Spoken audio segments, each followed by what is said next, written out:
హాజరయ్యాను. ఇవాళ నాకు చాలా సంతోషంగా ఉంది.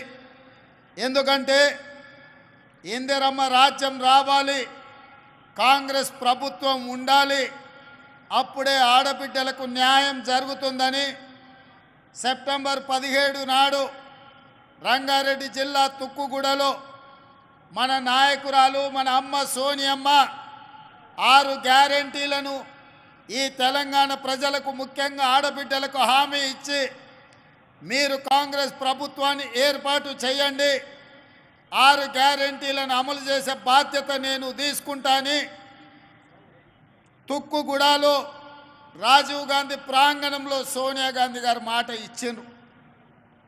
ఆడబిడ్డలందరికీ తెలుసు, 2004లో కరీంనగర్ జిల్లాకు వచ్చినప్పుడు శ్రీమతి సోనియా గాంధీ గారు 60 సంవత్సరాల ఆకాంక్ష, వందలాది తెలంగాణ బిడ్డల ఆత్మ బలిదానాలను దృష్టిలో పెట్టుకొని ఆనాడు 4 కోట్ల తెలంగాణ ప్రజలకు మాట ఇవ్వడం జరిగింది. మీరేం ఆలోచన చేస్తున్నారో, మీ ఆత్మాభిమానం కోరుకుంటున్న తెలంగాణ రాష్ట్రాన్ని ఇచ్చే బాధ్యత కాంగ్రెస్ పార్టీ తీసుకుంటుంది అని ఆనాడు శ్రీమతి సోనియా గాంధీ గారు తెలంగాణ ప్రజలకు మాట ఇవ్వడం జరిగింది. ఆ మాట నిలబెట్టుకోవడం ఎంత కష్టమైందో మీకందరికీ తెలుసు.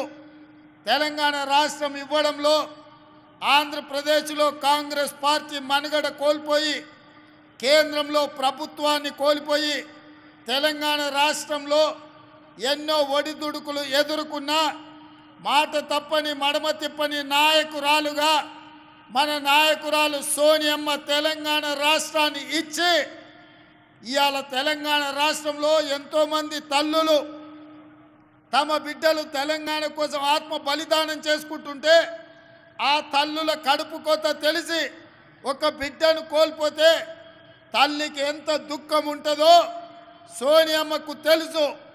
ఎందుకంటే తన కళ్ళ ముందల్నే తన అత్తగారిని AK-47 తుపాకీ తూటాలతోని ముష్కరులు కాల్చి చంపినరు. తన భర్తను తమిళనాడులో ప్రజల మేలు కోసం పర్యటనకు పోతే మానవ బాంబులై రాజీవ్ గాంధీ గారిని బలి తీసుకుంటే కళ్ళ ముందు భర్తను కోల్పోయిన దుఃఖంతో 2 చిన్న బిడ్డలను ఒళ్ళో పెట్టుకొని ఈ దేశానికి నాయకత్వం ఇవ్వాలి, ఈ దేశంలో ఎవరి కుటుంబం కూడా కుటుంబ సభ్యులను కోల్పోవద్దు, ఆ దుఃఖం ఎవరికి ఉండొద్దు అని ఆలోచన చేసింది మన నాయకురాలు సోనియమ్మ. అందుకే తెలంగాణ ఉద్యమంలో పిల్లలు చచ్చిపోతుంటే, ఆత్మ బలిదానాలు చేసుకుంటుంటే అధికారం పోయినా పర్వాలేదు, ఆంధ్రప్రదేశ్లో పార్టీ చచ్చిపోయినా పర్వాలేదు, కేంద్రంలో అధికారం కోల్పోయినా పర్వాలేదు, ఇక ఏ తల్లి కూడా దుఃఖంతో తన బిడ్డను కోల్పోవద్దు, నేను తెలంగాణ రాష్ట్రం ఇస్తా అని చెప్పి ఇచ్చిన మాట నిలబెట్టుకొని తెలంగాణ రాష్ట్రాన్ని ఇచ్చిన మహిళా శక్తి శ్రీమతి సోనియమ్మ అని చెప్పి నేను ఈ సందర్భంగా తెలియజేస్తున్న మిత్రులారా.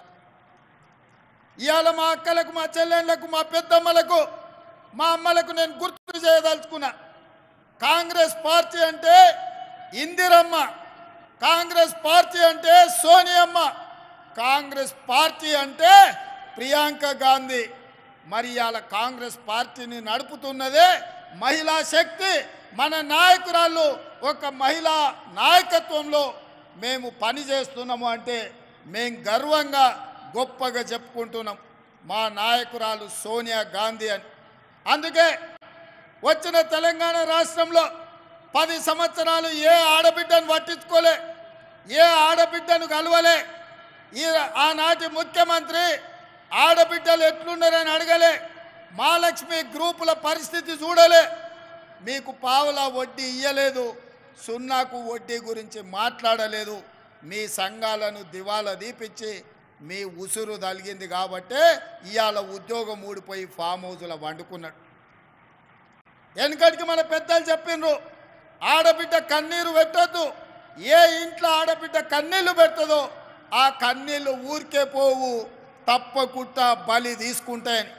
అందుకే తెలంగాణలో ఉన్న ఆడబిడ్డలు 10 సంవత్సరాలు కష్టాలలో కన్నీళ్లలో కేసీఆర్ కనికరం లేక సంఘాలను దివాలా దీపిస్తే ఆడబిడ్డలందరూ కంకణం కట్టుకొని కేసీఆర్ను బండకేసి కొట్టిండ్రు, 100 మీటర్ల గోతి తీసి పాతి పెట్టిండ్రు. అందుకే ఇవాళ ఈ వేదిక మీద ఇందిరమ్మ రాజ్యం కాంగ్రెస్ ప్రభుత్వం వచ్చింది. ఇవాళ కాంగ్రెస్ అధికారంలో ఉంది అని అంటే మీ సోదరుడుగా